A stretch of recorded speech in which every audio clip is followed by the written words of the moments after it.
Okay, 6 inches of snow yesterday, another 3 more due today, and I don't have a good way to plow my driveway.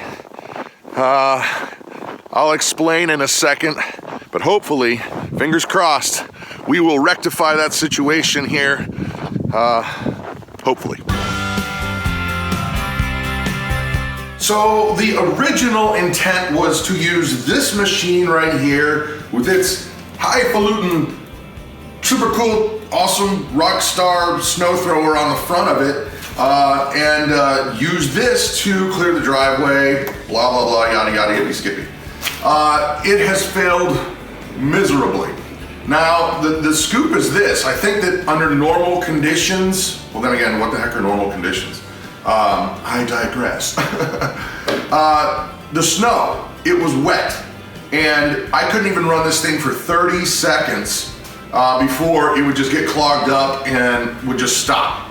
And so what I ended up doing, which was completely inefficient and took me over an hour and a half just to get a basic usable surface, was I used the front end of this thing as a plow and just kind of shoved the snow, but it's really inefficient for this, and so we have another option, another solution, and we finally got our ATV repaired. So the goal is, there's a neighbor who's helping us out. We're gonna put a plow on the front of the ATV, fingers crossed. I'm going into town to get it right now because it was being repaired from a busted U-joint.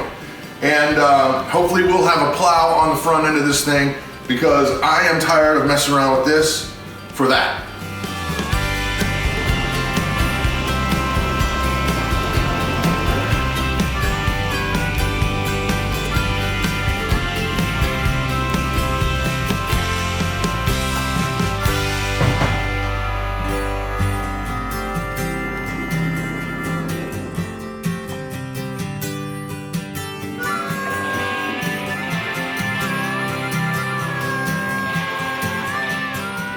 So this whole ATV business, it has been pretty frustrating, and it's not the fault of the mechanic. We've got a good mechanic and honest guy, and he's dealt with us many times before, and he's been great. It's been the part that he's basically had the ATV coming up on almost 4 weeks now, and it was just a U-joint that was busted, but I guess the parts supplier kept sending him the wrong part. This is literally the 3rd part that has been sent to him. So he says it's done. I'm hoping, fingers are crossed, because we are, well, risking life and limb to get out here among the white death on the roads. The snow is everywhere, and well, hopefully everything just goes smooth, and we got to plow by the end of the day. Action! Woo! Look at that. Just like easy as you please. Yep. All right. Checking in with Momsy. I know you love that. She hates that. I do hate that. I don't know. I'm not mother, I'm not mumsy, I'm not mother. I don't say that. No, he does sometimes. I'm mama. Mama. Period. Okay, so not, I will. Not mommy. Not I'll mom. try to be better about that. I make no guarantees. Okay. So homeschool update. It's been a challenging days since the Christmas break has been over. Yeah, just getting back into the swing of things, and it's been okay on some parts. Other parts, not so well. I blame you. What did I do? Slacker. Is she slacking? She did. No. She did for a day or two, and then I had to catch her up. Well, and Grace, oh my gosh. She's always stealing the teacher's guide and just copying all the answers. Yep. No? No? That's him. Cheater, pumpkin eater? No. No. No, just working ahead on his speed drill. So actually, we're going to make a video coming up in the next few days on some of the challenges that a lot of people don't talk about. Right. In homeschooling. Homeschooling is not all sunshine and lollipops. And it's not for everybody. No, it is not. So we'll talk about that later, but I'm going to go out and get really freezy in the cold weather. You have fun with that. I will. Just showing you a little bit of Nana, the wonder dog here, and how big she's gotten. And she is, what, 7 months old? Yes. 7 months old. And she is easily, if she stretches her paws out. Well, she's definitely longer than Ruth. Longer than And she's as long as Hope. Yep. So, Nana, the bat dog, flies again.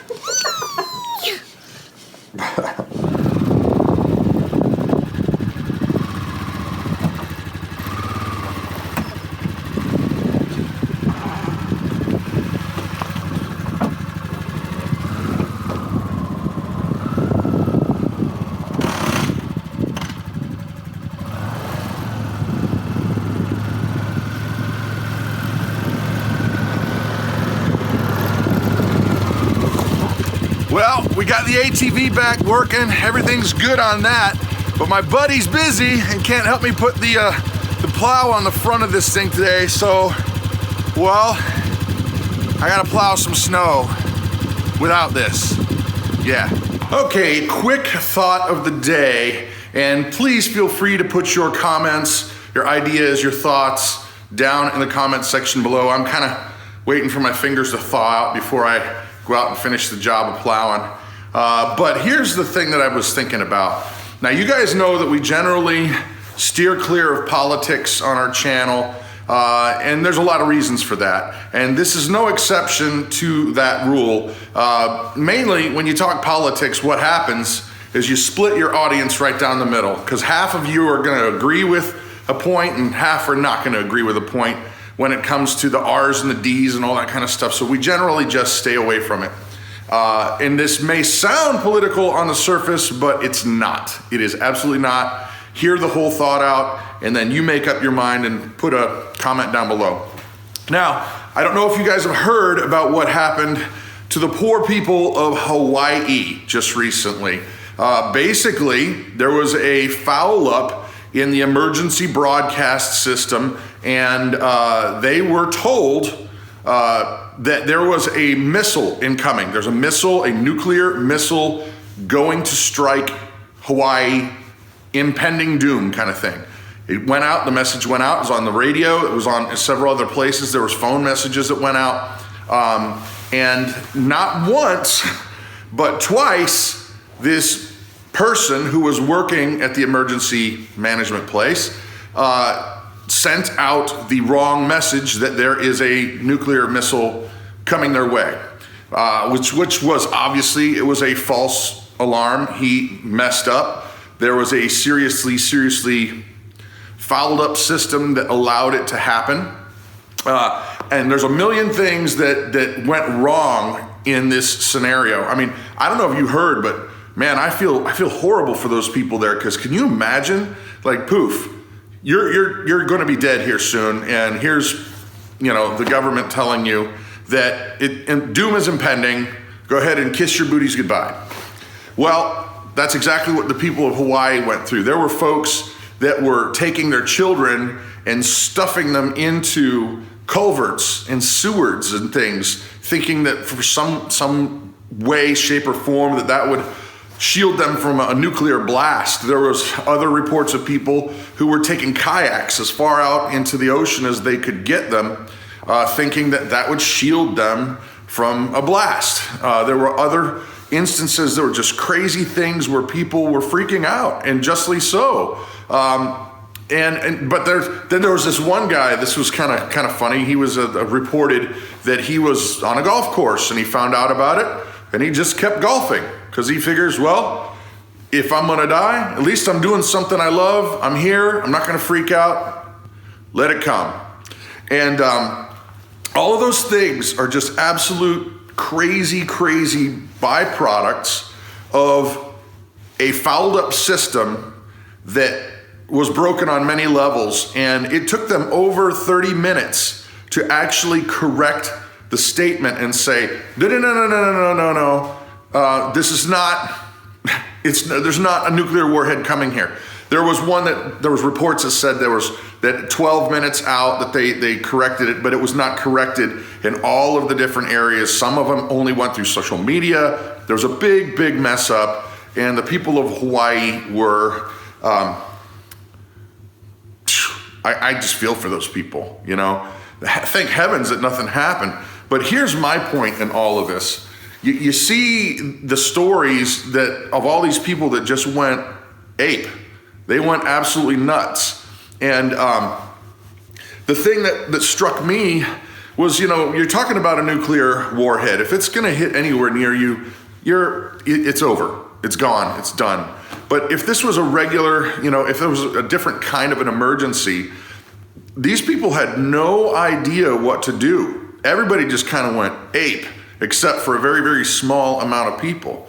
And so in my day-to-day thinking, you know, it's like, okay, well, how can I take something positive away from that big cesspool of stupidity on the part of our federal government that was making mistakes and then didn't correct them right away and blah, blah, blah. All that part, not even gonna go there. But here's the thought for me is, all right, well, what do I take away from this? As a person who tries to be as self-reliant as we can be, you can't obviously prepare for a nuclear bomb to fall on your head and think that anything except vapor is gonna happen. It's just not gonna happen, you're gone. But the idea that there would be places of shelter, and that does happen if a weapon were to go off somewhere nearby, you're pretty much hosed. But if it was a good distance away and you have adequate shelter, you could survive. But here's the thought that I had. It's just that the lack of a seeming plan for anything, people were just kind of going, you know, and I get it. Trust me, I'd probably be very hard pressed not to do the same thing. I mean, we obviously love our kids. Everybody loves, you know, you love your kids. You want to see them survive. You want to see them, you know, not go through some horrific things like that. But I guess my only takeaway is just, as somebody who was not in the actual situation, it made me go, okay, well, what if that radio broadcast came over my radio today? What would I do? Would I flip out? Would I seemingly run and just have no thought process of what to do if there is anything to do, or panic or not panic? And that's really where I kind of have been dwelling on, thinking about this situation is, what would I do? And the answer is, I don't know, but I need a plan. And obviously you can't plan for everything that happens. I mean, obviously there's a million things that can happen in terms of catastrophes and all that kind of nonsense. But to have a calm head, to at least have some rational idea of, okay, let's say that a bad message comes across the radio and there's some impending thing, what would you do? And so that's really my challenge. My thought process is to challenge you guys to think, okay, what would you do? I mean, it's easy for us to go, look, the people of Hawaii, they flipped out. They didn't have, well, I don't know what I would do in that situation either. But my point is, maybe if we give it a little bit of thought ahead of time, we'll be maybe a little bit better prepared in the event of some horrible thing were to happen. Maybe we would be just a little bit more mentally ready that it might not, you know, be as bad of an outcome as you think. And so the real question for me is, what would you do? All of a sudden, radio comes on, says, there are nuclear warheads headed your way. I mean, that's just one scenario, but what would you do?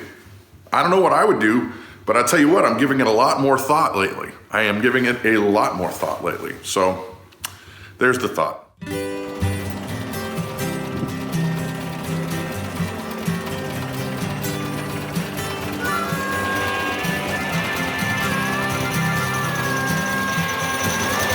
Well, yeah, I gotta push some snow with this thing. Should be fun. I'm Brad with Big Family Homestead. You guys have an amazing day. Well, I actually thought that was the end of the video, But alas, it's not because, well, here, I'll just show you. As you can see, I kept getting the stupid pusher stuck. And now I can't get it out with the ATV, so I'm calling in the big guns for help. Can't do it on my own, so, well, here she comes. Alrighty, so do you want to take the tractor or the ATV? The ATV? Are you kidding? Yes. Oh, great. Well, as you can see, made a pretty good mess of this. Let's see if we can get out. Try number 2.